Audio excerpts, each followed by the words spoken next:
Hujambo mtazamaji wangu, kwa majina ni Daktari Rose John, mtaalamu wa lishe bora, na kuletea vipindi katika runinga zetu Citizen TV, Kameme TV, K24, KTN, TV47 na pia katika redio zetu, Radio Maisha, Inoro Radio, Shoro Radio na pia redio zingine kama MBCI Radio. Asante sana kwa siku ya leo kuungana pamoja nami. Unajua kwamba wewe ni mgonjwa kwa sababu ya vitu viwili, kwa sababu ya kukosa na pia kwa sababu ya uchafu. Ninaposema kukosa ni kwa sababu ya kukula mfano wa chakula ama chakula ambacho kimekufa, kwa Kiingereza naitaga dead food. Ninaposema chakula ambacho kimekufa ni chakula ambacho hakina madini ndani yake, kwa sababu unapokula unalisha chembe za mwili zinaitwa seli. Haulishi tumbo, unalisha chembe za mwili zinaitwa seli. So tunasema wakati seli zako zimepungukiwa na wakati seli zako zimezungukwa na uchafu, mfano wa chakula ambao umekuwa ukikula, maji, kitu ambacho umekuwa ukikunywa, kinasababisha seli zako ziweze kushindwa kufanya kazi jinsi ambavyo inastahili. Slogan yangu inasema kwamba do not feed your stomach but feed your cells.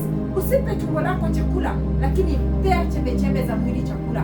Je, unajua ni mgonjwa wa miaka mingi kwa sababu ya kukosa madini yanayofaa katika chembe za seli, na pia kukuwa na accumulation ya uchafu ndani ya sehemu zako za kutoa uchafu kama vile figo, ini, tumbo, lymphatic systems, nitahitaji kwa lugha ya Kiswahili. Na pia ngozi inapokwama kutoa uchafu unabaki ndani, utaanza kuwa na maumivu na mwili hukuonyesha kwa kuumwa na kichwa, kuchoka, kuwa na gesi nyingi, kufura tumbo, kuwa na choo ngumu, zaidi hata kuwa na kitu tunaita hernia. Kwa hivyo Dr. Rose John ni mtaalamu wa lishe bora, ambapo tunasema mwili unatengenezwa kile ambacho unakula, na pia magonjwa ambayo uko nayo imetengenezwa na chakula ambacho umekula. Tunaweza reverse magonjwa kupitia lishe bora. Kwa hivyo leo nataka kukuonyesha, wengi wananiuliza daktari, tunaweza je kula chakula kibichi? Mara nyingi nasema kule 80% ya chakula kibichi. Utakula chakula kwa mfano wa saladi, utatengeneza pia matunda, utatengeneza pia kitu tunaita smoothie, ambacho ni hii siku ya leo nataka kukuonyesha. Pia tunajiuliza, je, tuko kazini na tuna kazi nyingi, tutatengeneza smoothie saa ngapi? Ukiangalia niko na karatasi tunaita Ziploc bag, nilikuwa nimeweka katika barafu ama katika freezer. Unakatakata beetroot, unakatakata carrot, unakatakata celery stalks, na pia nimeweka hoho ya yellow. Na ukiangalia vizuri utaona ya kwamba iko na barafu. Tumeweka hoho ya yellow, beetroot, karoti, na pia tumeweka celery sticks. Celery pendaje kwa lugha ya Kiswahili. So hii naweka kwa barafu, alafu nachomoa moja, ninaweka katika blender jinsi ambavyo unaona nimeweka, alafu naongeza dragon fruit, nimeweka paipai, na pia nimeweka mizabibu pale ndani.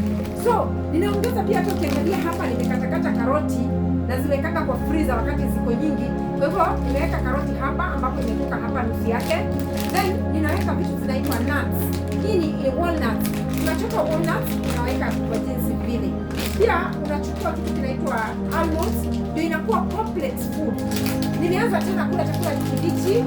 Sijui nitaenda kwa siku ngapi, sitasema nitaenda kwa siku ngapi, lakini nilienda kwa siku 28 mwezi wa pili, nilifanya chakula kibichi kwa siku 28. Brazil nuts kwa sababu hii sitakunywa siku moja, ninaweka tu kiasi 1, 2, 3, 4, 5, 6. Hiyo imetosha. Then hii smoothie itaenda kwa fridge siku 4.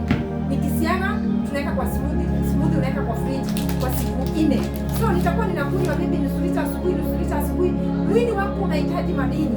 Chakula kibichi kina uhai ndani yake. Chakula kibichi ni alkaline. Chakula kibichi kinafanya usikie kwenda haja kubwa. Chakula kibichi kina nutrients ambazo mwili inahitaji. Daktari Rose John ni mtaalamu wa lishe bora, na unapoenda Citizen TV utaona vipindi zangu, Inoro TV, KTN, Kameme TV.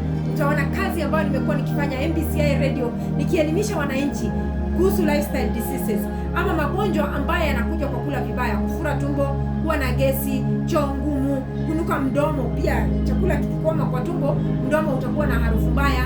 Pia kutoka na gesi ama heartburn, shida ambayo tunaita asthma, allergy, bronchitis, arthritis, ugonjwa wa kisukari, ugonjwa wa msukumo wa damu, ama ugonjwa wa kiharusi ambaye ni stroke, na pia magonjwa mengi ambayo tuko nayo katika miili yetu, hata saratani, inachangiwa kwa kukosa madini na kwa muda mrefu kula chakula ambacho hakina chakula ndani yake ambacho kinaleta haya magonjwa, na ni lazima tuyatoe kwa mwili, na ndio tunatumia kitu tunaita detox package. Lazima nisafishe mwili wako, figo, ini, damu, seli, alafu utakapoanza kula hii itaingia hadi ndani ya seli yako na itaweza kusaidia mwili kupona. Mwili una uwezo wa kujiponyesha. Lakini kwa nini tunatumia tembe kila siku? Kwa sababu hatutumii chakula kama dawa. Tunasema usipokula chakula kama dawa leo, kesho utakula dawa kama chakula. Asante sana Dr. Rose John. Nambari ya simu 0723390411 0723 390 411. Dr. Rose John.